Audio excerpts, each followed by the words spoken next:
Hello, everyone. This is criminal profiler Pat Brown, and I'm going to be going over the new documentary series, A Body in the Snow, the trial of Karen Reed. Before I get started, if you're new to the channel, please do like and subscribe and check my playlist. Okay.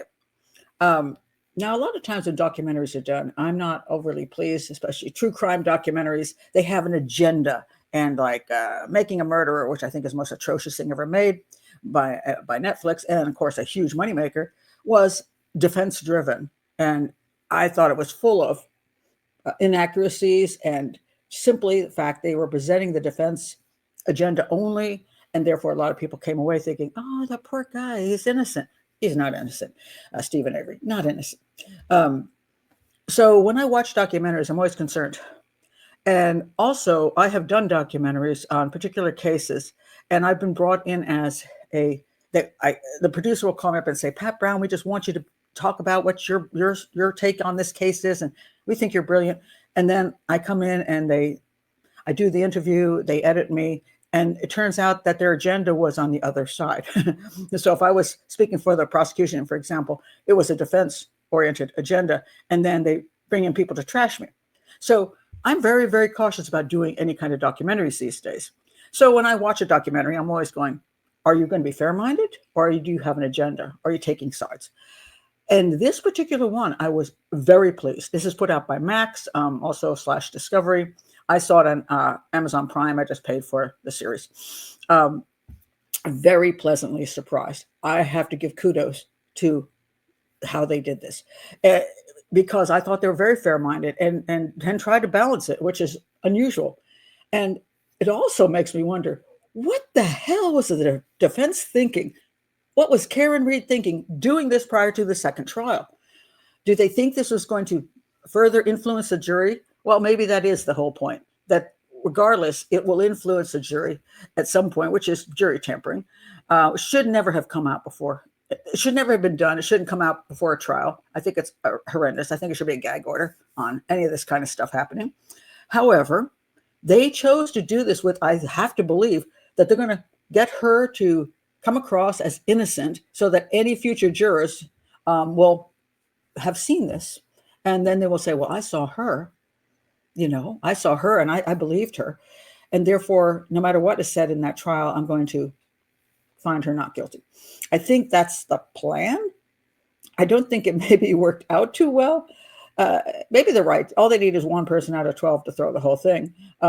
But she came off as bad as she could have possibly come off. I mean, in the beginning of the show, there's somebody who comes out and says, before this all happened, everybody just loved Karen Reed. And I'm like, how could you possibly say everybody loved her? Because she comes across so unpleasant, so narcissistic, that I can't believe that. Now, she's on TV. She could fake things, but she's coming across terribly on TV. And the defense is, I don't know, they're allowing her to do this. So they must be thinking she comes across well, but they must be deluded because they've been with her so long. But in real life, I'm going to say, I can't believe that everybody thought she was just dandy and I couldn't wait to be her best friend. I'm like, who is saying that? That's nonsense. Let me go. Let me start. So I'm going to talk about three major issues. One is going to be her representation of herself. The second one is going to be her statement that she made on camera about dropping John off at the house, which I think is very damning. And then the third statement she made about when she found his body, which I think is even more damning. And so let me start with I just want to point out the personality thing, because it's quite unbelievable. So anyway, let's see, what do we have here? Okay, so when she first gets arrested, she says, "Can I have normal shoes, please, so I'm not on TV looking like this?" Seriously? That's your concern? Your boyfriend is dead. You're being accused of killing him, but you're worried about your shoes. She apparently is often worried about how she looks. Ooh, I'm so cute. Again, not a good look. If you're going to be doing a documentary, probably doing that is not exactly making people like you. Then we have this huge, here she, supposedly when shows up at a lot of these when she comes to the trial, her last trial, because the new one's just starting now in April. She comes to her trial. She's always smiling, and people are high-fiving her, and the crowd is just adoring her. This is the Free Karen Reed fools, just going crazy about her. And of course, you got this piece of crap, Aidan Kearney, Turtle Boy. I should not say anything more about him, because then I will probably say something that will get me get this video demonetized. Anyway, whole bunches of people around her that are just cheering her on and she's like a freaking celebrity. And in this video, she seems like a celebrity as well. Let's look at a few things more she says, which show you what kind of personality she has. She says, I feel sad for him, as she's talking about her dead boyfriend she was with for 2 years. So she claims she was, we were just dating. You were dating him for 2 years. You were his significant other. He had children because he took care of his niece and nephew lost parents. He took over care. He was a single guy, took care of them, and everybody said he was this fantastic stand-in father for them. And then she came into his life, and she supposedly was hanging out with the kids too. And so she's part of his life, and now we were just dating just a wee bit. Anyway, so she says she felt sad for him. What? Because he's dead and the kids have no father anymore? The stand-in father, but still, that was their new father, their uncle. Then she says, let me go back here. I feel sad for him, but it's all a precursor to this nightmare I'm living in. Now it's become all about me. Narcissism, can we say? You may feel that way, but the fact that you would say that in a documentary where you're being filmed says to me that's your problem, that you don't recognize how you're being seen by other people. You're so into yourself that you think what you do is okay. What you say is okay. You don't see how other people see you. That's actually one of the traits of psychopathy. I'm not saying that she is one, but she exhibits a whole lot of narcissism, a whole lot. And she doesn't seem to care very much that he's dead. She's over it. And I understand that she is now in a nightmare. I get the point she's making, but the way she presents it is so cold-blooded that you have to wonder, how much does she care about other human beings? Then she says this. Okay, let's go on. It's impossible for me to have any sympathy for any of the witnesses, but they shouldn't be witnesses. They should have been suspects, because all the people that she used to know, because they don't want anything to do with her anymore, the people she went drinking with that night, all of the people who were at the house where he supposedly went into and never came out, she suddenly doesn't like any of them, and they are all now her enemies, and she has no sympathy for any of them. And for creepy Turtle Boy, who goes out and harasses them with his minions, she didn't care. They deserve to be harassed because they're her enemies, because she's claiming that they did something to her boyfriend, not her. All right, so that's kind of who she is. Anyway, let's see. I'm sorry, I forgot what this is. Oh, so I want to point this out. During this film, this is my testimony. Doing this film is my testimony. Testimony belongs in a court of law. You're not giving a testimony during a documentary. What you're doing is trying to sway the public. That's not testimony. That's storytelling. And you do a lot of storytelling, my dear. All right. Okay, now I want to go into, I just want to mention a couple people who was in the show for the two sides. One was on her side.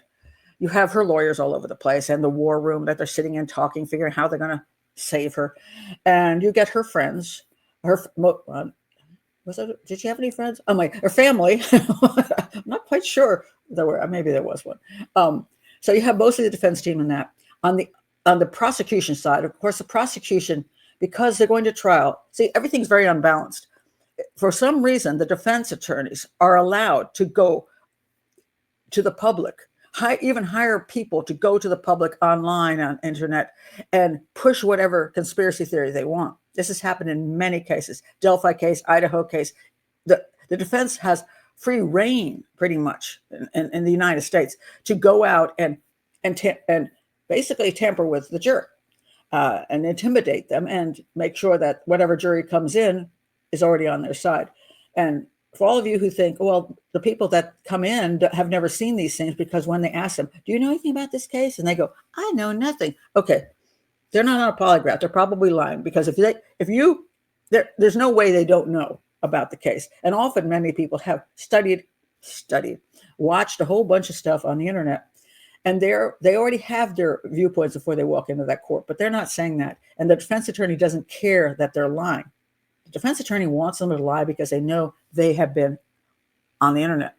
The prosecution doesn't want those people, but all the defense needs is one out of those 12 people.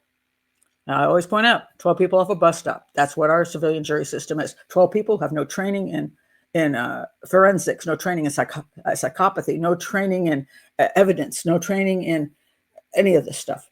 They're regular people, some of them very well-meaning, willing to do the civilian jury, but you're just picking 12 people off a bus stop, and all you need is one for the defense to throw the case. And so it always leans in the defense has the advantage. The prosecution has a really rough job, because they not only have to present a great case, which sometimes is, in this case, we had some issues because it was a blizzard and there was a police, some police were like less than spectacular. They have a hard road to follow, to go down and try to prove, and they have to prove it beyond a reasonable doubt. The defense only has to throw a whole crap stuff at the wall and get somebody on that jury to go, maybe she didn't do it. And that's it. So the defense had their people on, and so the prosecution couldn't present prosecutors. So who they did have on was Jennifer Coffindaffer. She's a retired FBI agent. She has her own YouTube channel now. She does profiling. Sometimes we agree, sometimes we disagree, but I agree with her on the case of Karen Reed. And she gave certain opinions, just small little segments. But the winner in this whole thing, I was shocked about, and I'm in love with this guy. His name is Joseph Krowski. He's a criminal defense attorney. He actually came on the side of the prosecution. I thought he was there for the defense, but when he started speaking, I was so impressed by the guy. I'm like, holy crap. Because first of all, understand, just because you're a defense attorney doesn't mean you always agree with the defense, especially if it's not your defense. You're not defending them. He saw this case the way the prosecution saw it, and I was surprised. And he said something in this video, which I'm going to give him credit for. I can say I thought the same thing, but I'm not sure if I thought it before or after he said it. So I'm going to give him the credit. All right. So this is why the show's set up. Now I want to get to when she dropped him off. And what he said, which I absolutely loved. Okay, so now she goes to, here's her explanation. So she gets in, she's drinking at the bar, and she now admits to drinking way more than she said she was drinking before. Of course, she's very, very good at blaming everybody else. Like, oh, everybody drinks that way, and they all get to drive around, and nobody ever arrests them. She's always throwing out barbs. She's not nice about her boyfriend either. She says things about him, which are, he's dead, but you can't help saying nasty things about him and putting him down. And it's all about her, as she points out.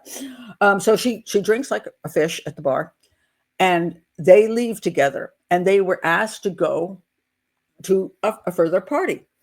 So they get in the vehicle, they drive there. I'm not going to go into all simple details, but anybody who is watching this video probably knows this case. And if you don't know this case, for God's sakes, just go watch this, because this will catch you up on everything.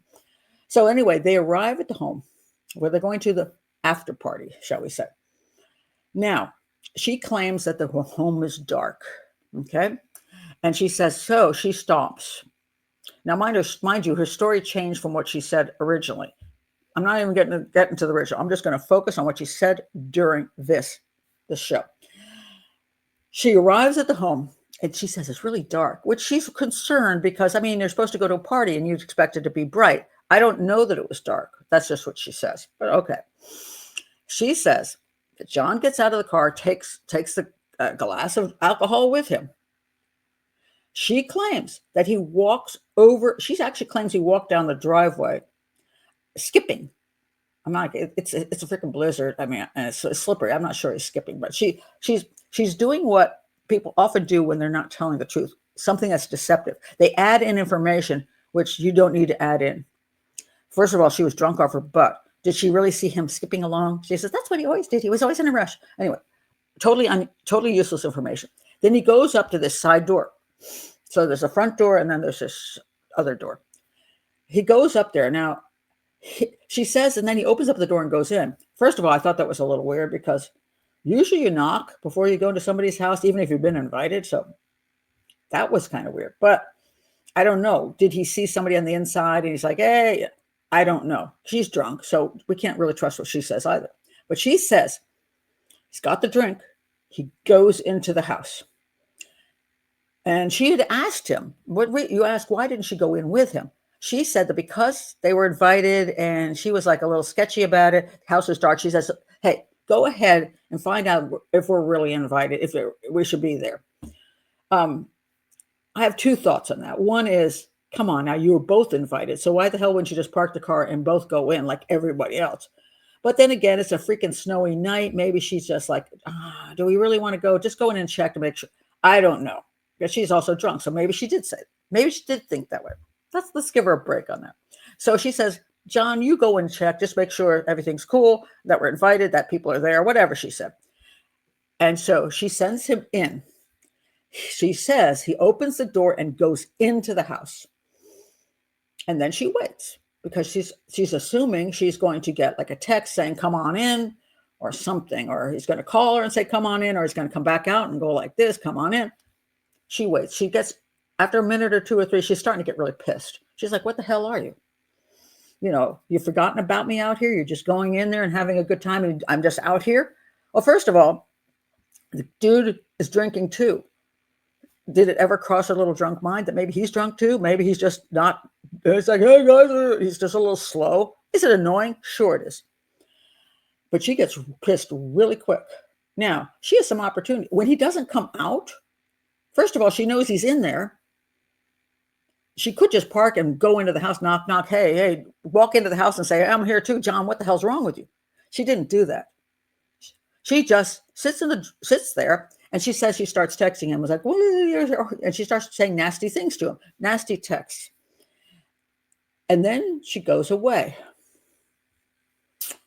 She drives away.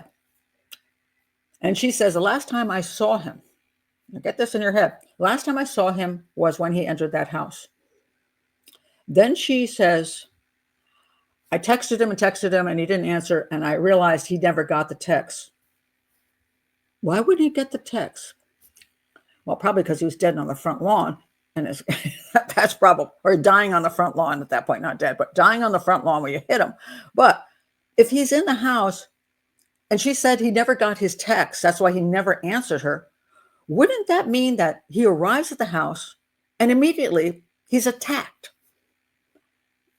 Why would somebody attack John the minute he enters the house to go to a party? He's invited to the party and he's just suddenly attacked immediately. Not like he got there and after he was playing pool with somebody or he got in an argument with somebody and they're both drunk and then it happened. He gets attacked the minute he walks into the house.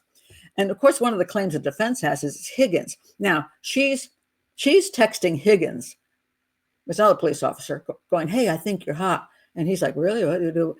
And so she's flirting the hell out of it with Higgins.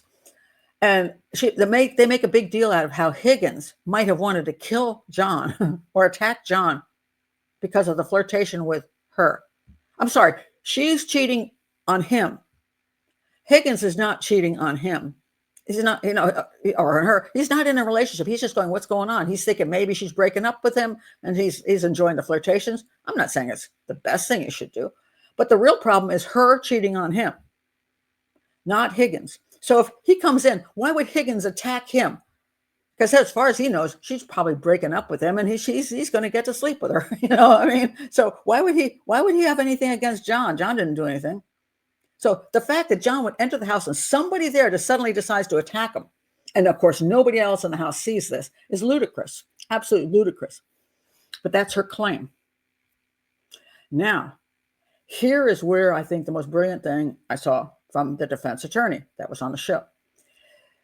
She claims the last time she saw John, her beloved boyfriend, is when he walked into the house and never responded after that. This is what the defense attorney says. Okay, this is Joseph Krowski. Let me give him credit. He says this. She should have been saying, what happened to him? He went into that house. Who did this to him? How would she have even a concept that she hit him with her car? If he went into the house, that should never have crossed her mind that she could have possibly hit him with her car. How could that be? She was watching the door. He never came back out. How would he get anywhere near her car for her to hit him? Why would she even think that? What she should have been thinking, as a defense attorney said, not her defense attorney, but this great guy, if she saw him go in and not come out, she should think, who did something to him in the house? She never thought that. She always thought, did I hit him? Did I hit him? Did I hit him? That's what she thought. I think that is damning. Now, the next damning thing, in my opinion. First of all, there is no conspiracy. The concept that a whole bunch of detectives, people in police force, would beat him up in the house and then put his body out on the lawn, the owner's own lawn, so that the body can be discovered on the lawn and not over on the train tracks behind his house, or they put him in a car and just dump him someplace. Put him in the street where the snowplow can hit him. You know, they put him on the front lawn. That makes zero sense. No person who's ever been a detective or a profiler or even a police officer would think that was a smart way to fake a crime scene, to stage something. It's ridiculous.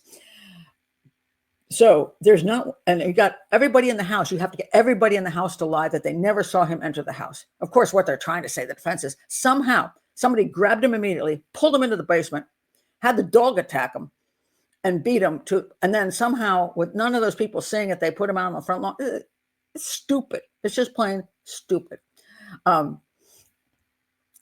I just can't believe how stupid it is. And then, of course, everybody else has to lie too. So the conspiracy theory is ridiculous. Did every police officer do the best job? Was there some bad behaviors here and there? Sure. But that has nothing to do with the very obvious thing, which is he got hit by a car, because out by his body were pieces of the car tail light. His hair was on the car, DNA. You know, there was so much evidence linking the car hitting him to him, and no evidence that any dog attacked him, no dog DNA or any of that nonsense. And here's one of the things I thought was really interesting. So he had the glass in his hand, and this is where the second damning thing, I think. She made a statement during the show which just kind of blew me away. She claims that when she got there in the morning and found his body in the snow, she pulled glass out of his face.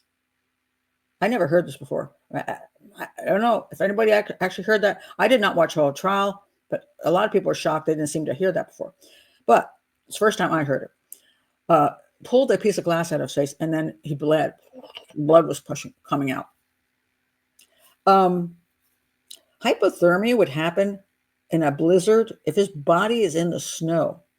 He would be, the hypothermia would do him in within an hour. So he was likely dead for many hours. He's not going to be bleeding or gushing blood. But of course they're going to say, well, he was beaten up in the house and then his body wasn't moved. So how long was he dying? Because even if he dies in the house early on and they don't put him out, because some of them are saying, oh, well, nobody saw his body in the snow, as if a bunch of, when it's blizzardy, people pulling out are going to look in the snow, or the snow drop. That stupid snowplow guy, he claims, oh, I didn't see anything, therefore he wasn't there.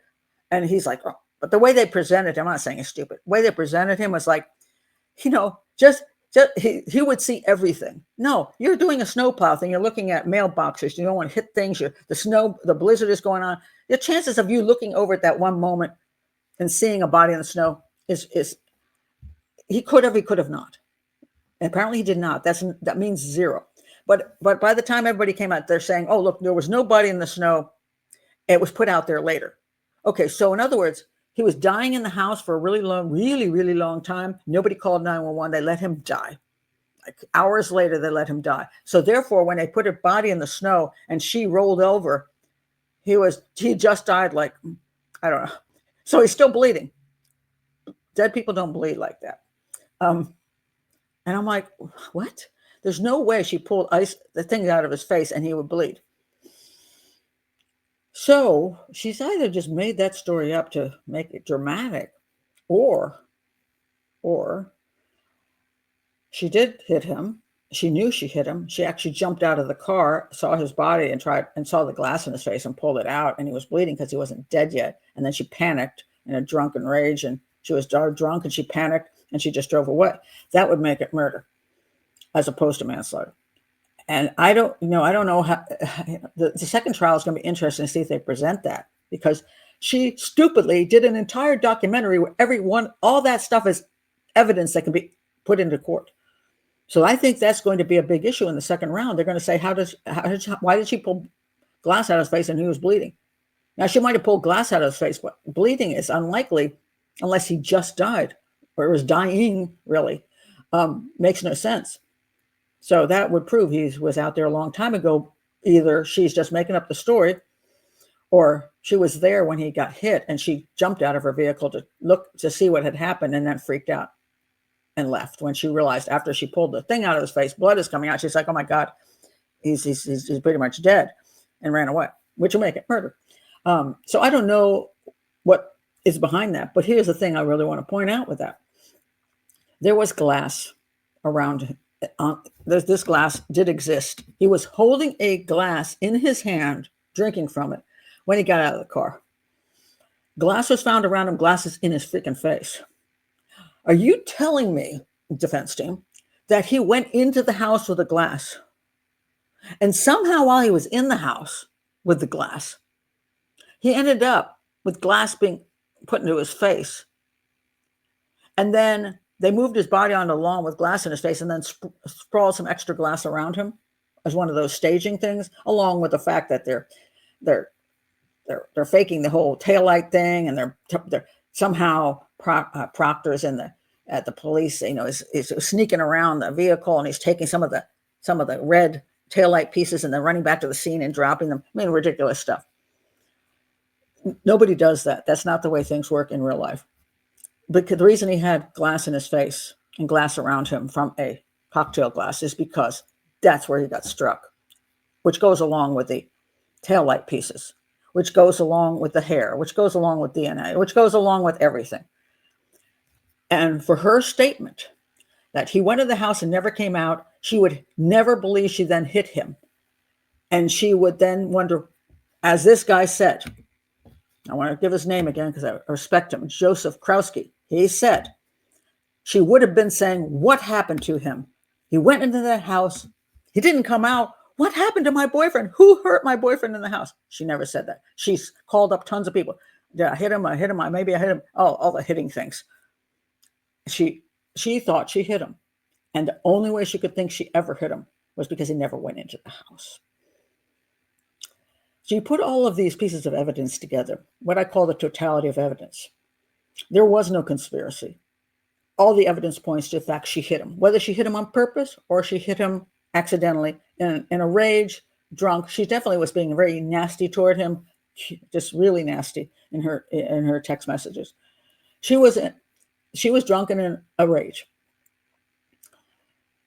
And that she might have hit him, I say because she's just carelessly backing up, she's doing a 3-point turn, and she's boom, or she saw him and just ran into him because she was pissed. I don't know. One is manslaughter, one is murder. But if she did get out of the car and check on him and pull a piece of glass out of his face and there was blood coming out, and she left the scene and didn't call 911, I would say then she should be charged with murder. The documentary, what were they thinking, the defense? Because I think she came off dreadfully. I think she gave up information that can be used against her in a court of law. We'll see. We'll see what happens the second time around. But I think the second time around, the prosecution has a way better case. I think they're going to be able to handle things better. I think they've got more ammunition to work with because the defense and Karen Read did this documentary. Anyway, those are my thoughts on this. Please put your thoughts below. Please be polite. And please do subscribe to the channel. And let's see what happens. Let's see what happens in trial number 2. Bye.